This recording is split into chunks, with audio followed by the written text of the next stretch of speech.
Hey everybody, it's the Technical Wizard here, and 20 years ago today, Microsoft released Windows Millennium Edition. That's right, folks.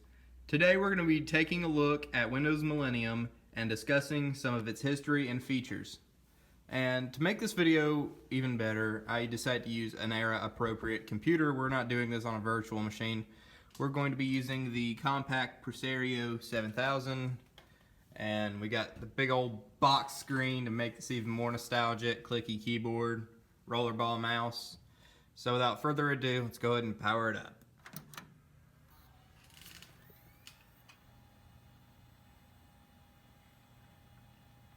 So to start this off, Windows Millennium Edition development began, funny enough, a year before it was released. It is one of the most hated Microsoft operating systems, but it doesn't really deserve all of that hate if you ask me, because they implemented a bunch of useful features in this operating system that would be later used in other operating systems like Windows XP, for example. But they began this in 1999 after Microsoft stated that Windows 98 was going to be Microsoft's last Windows 9X operating system. But that turned into Windows 98 Second Edition and eventually Windows Millennium. Now, from looking at it from here, it looks like a reskinned Windows 98, but it did implement some of the Windows 2000 visuals, which we'll go ahead and open. As you can see here, Windows 2000.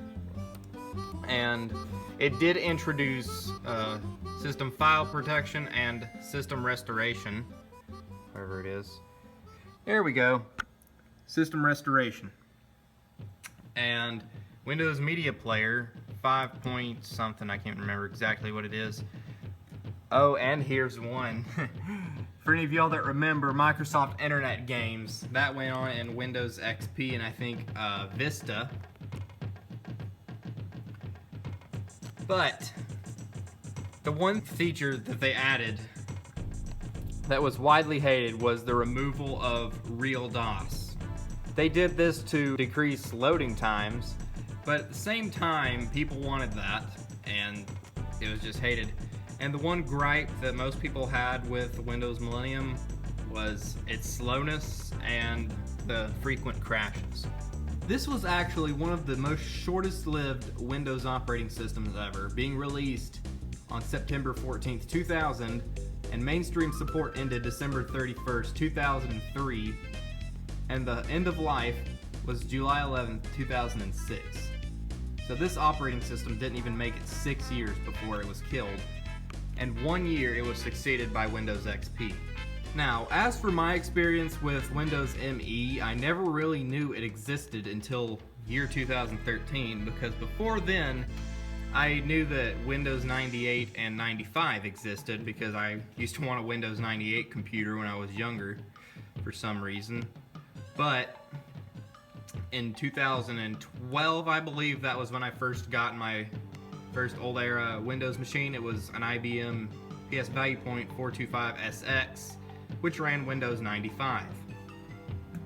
And about a year later, I went to a thrift store and found a Compaq Presario 5000 series. This is what they look like for anybody that doesn't know, except it didn't look exactly like this, it was slightly older. But I found one of those, and it still had the original copy of Windows Millennium Edition on it. And I kept that PC for a few months before I moved, and I kept the hard drive out of it, but I chucked the rest, sadly.